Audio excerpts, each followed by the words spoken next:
You're listening to The Reclaimed Life, a podcast about recognizing manipulation, reclaiming your voice, and rebuilding a life that actually feels like your own.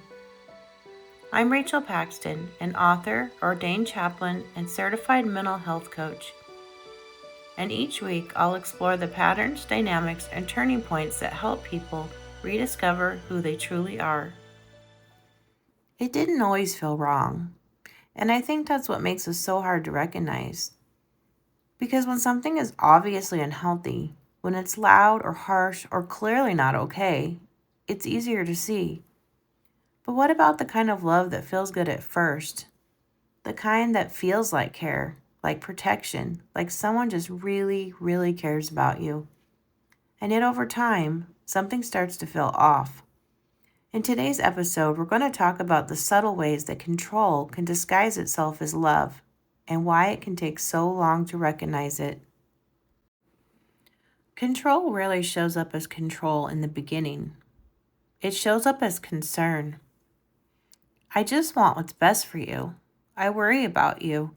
I'm only saying this because I love you. And maybe they do care. That's what makes it so confusing. Because it's not always completely false. It's just not completely healthy either. And when something is mixed like that, care and control, affection and influence, it creates this internal tension where part of you feels safe and another part of you feels unsure. Most of the time, this doesn't happen all at once. It's gradual, so gradual that you don't notice it while it's happening. You start explaining your decisions more. You start checking how something will be received before you say it. You start adjusting, just a little, to avoid conflict. Not because anyone told you to, but because it feels easier. And over time, those small adjustments add up until one day you realize you don't fully feel like yourself anymore. This is usually where confusion sets in because nothing looks obviously wrong from the outside, but internally it feels heavy. You might feel responsible for someone else's emotions, anxious about making the wrong choice, unsure why you feel so uneasy even when things seem fine. And that's the part that's hard to explain because you don't have a clear reason. You just have a feeling. A lot of people ask themselves, why didn't I see this sooner? But the truth is, you didn't miss something obvious. You were in something that wasn't clear. When control is subtle, when it's wrapped in kindness, when it's mixed with real moments of connection, it doesn't register as control. It registers as something you're trying to understand. And so you stay, not because you're weak, but because you're trying to make sense of something that doesn't make sense. Healthy love doesn't make you feel like you have to shrink. It doesn't require constant explanation. It doesn't make you question your own instincts. Healthy love feels steady. It gives you space to think, to choose, to be fully yourself, without fear of losing connection because of it. For most people, awareness doesn't come all at once. It's quiet. It's a moment where something doesn't sit right. A realization that you've been second guessing yourself more than usual. A sense that you've been slowly becoming smaller.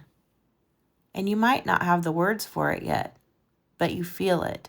And that feeling matters. If you're starting to notice this in your own life, you don't have to rush to label everything. You don't have to figure it all out today. But you can begin by listening to yourself, to that quiet voice, to that feeling you may have been brushing aside. You're allowed to reevaluate what love feels like. You're allowed to choose something that feels safe and steady and freeing. And if this is something you're just beginning to see, you're not behind. You're becoming aware. And that's where everything starts to change. Thank you for listening to The Reclaimed Life. If something in this episode resonated with you, you're not alone. Many people are beginning to recognize unhealthy patterns in relationships, systems, and environments, and discovering that reclaiming their voice is possible.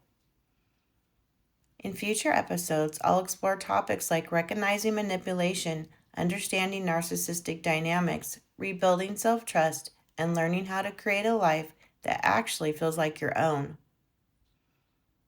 If you'd like to explore more of these ideas, you can visit my website at thereclaimedlifepodcast.com, where I share additional writing, resources, and future episodes of the show. Until next time, take a moment to listen to your intuition, trust what you're beginning to see, and remember that reclaiming your life often begins with one honest question. This is The Reclaimed Life.